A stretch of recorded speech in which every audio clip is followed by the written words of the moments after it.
Hello everyone and welcome to weekend reviews. ഇന്ന് ഞാൻ review ചെയ്യാൻ പോകുന്നത് ജെയിംസ് മാൻകോൾഡ് ഡയറക്റ്റ് ചെയ്ത് ഓസ്കാർ നോമിനേഷൻ കിട്ടിയ എ കംപ്ലീറ്റ് അൺനോൺ ആണ്. പ്രശസ്ത അമേരിക്കൻ സിംഗറായ ബോബ് ഡിലന്റെ ജീവിതവും അയാളുടെ കരിയറും റിലേഷൻഷിപ്പും ഒക്കെയാണ് ഈ സിനിമയിൽ ഫോക്കസ് ചെയ്യുന്നത്. ബോബ് ഡിലനായി ഇവിടെ വരുന്നത് തിമോത്തി ഷാലമയാണ്. ഈ സിനിമയിൽ അഭിനയത്തിനാണ് അയാൾക്ക് ബെസ്റ്റ് ആക്ടറിനുള്ള നോമിനേഷൻ കിട്ടിയത്. പുള്ളിക്കാരൻ അഭിനയിച്ച 2 സിനിമകൾ ഇത്തവണ ഓസ്കാറിന് ബെസ്റ്റ് പിക്ചറിന് മത്സരിക്കുന്നുണ്ട്. ഒന്ന് ഈ സിനിമയും മറ്റൊന്ന് ഡ്യൂൺ 2. ബോബ് ഡിലന്റെ കരിയറിലെ തുടക്കകാലവും അയാൾ എങ്ങനെ അമേരിക്കൻ കൺട്രി മ്യൂസിക്കിൽ ലെജൻഡായി എന്നതുമാണ് ഇവിടെ ഫോക്കസ് ചെയ്യുന്നത്. നമ്മൾ നോർമലായിട്ട് കണ്ടുവരുന്ന ഈ ബയോപിക് സിനിമയുടെ ഒരു പാറ്റേൺ ഉണ്ടല്ലോ, ഒരു വ്യക്തിയുടെ ഇനിഷ്യൽ ലൈഫ് കാണിക്കുക, അയാൾ കരിയറിന്റെ പീക്കിലെത്തുക, പിന്നെ എന്തെങ്കിലും ട്രാജഡി സംഭവിക്കുക, ആ ട്രാജഡിയെ അയാൾ എങ്ങനെ മറികടക്കുന്നു, അങ്ങനെയൊക്കെ.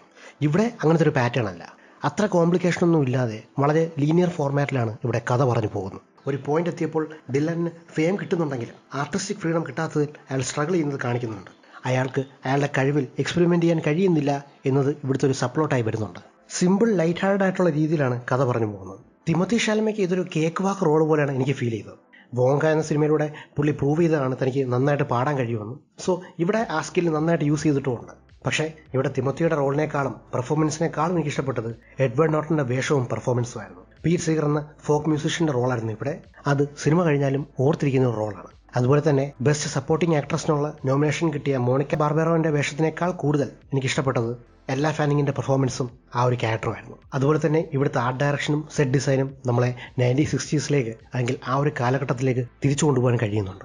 വലിയ ഡ്രാമാറ്റിക് ആയിട്ടുള്ള ഇവന്റ്സോ അല്ലെങ്കിൽ ഹാപ്പനിങ്സോ ഒന്നും സ്ക്രിപ്റ്റിൽ ഇല്ലാത്തതുകൊണ്ട് ചിലപ്പോൾ നിങ്ങൾക്ക് കണ്ടുകൊണ്ടിരിക്കുമ്പോൾ ഒരു ഓക്കേഷ് ഫീലിംഗ് ആയിരിക്കും കിട്ടുന്നത്. സോ ഓവറോൾ പറഞ്ഞാൽ ഒരു വൺ ടൈം വാച്ചബിൾ ആയിട്ടുള്ള ഒരു ബയോപിക് സിനിമയാണ് എ കംപ്ലീറ്റ് അൺനോൺ.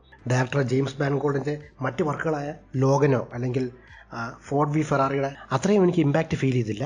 പക്ഷേ എന്നിരുന്നാലും ഒരു നല്ല സിനിമ തന്നെയാണ് എ കംപ്ലീറ്റ് അൺനോൺ. സോ ഇതാണ് എൻ്റെ review of A complete unknown. നിങ്ങൾ ഈ സിനിമ കണ്ടെങ്കിൽ എന്താണ് നിങ്ങളുടെ അഭിപ്രായം എന്നുള്ളത് താഴെ കമന്റ്സിൽ അറിയിക്കുക. അതുപോലെ തന്നെ എൻ്റെ ചാനൽ നിങ്ങൾ ആദ്യമായിട്ടാണ് വരുന്നതെങ്കിൽ ദയവായി like and subscribe to weekend reviews. അടുത്ത തവണ പുതിയൊരു വീഡിയോ ആയിട്ട് വരാം. Thanks for watching.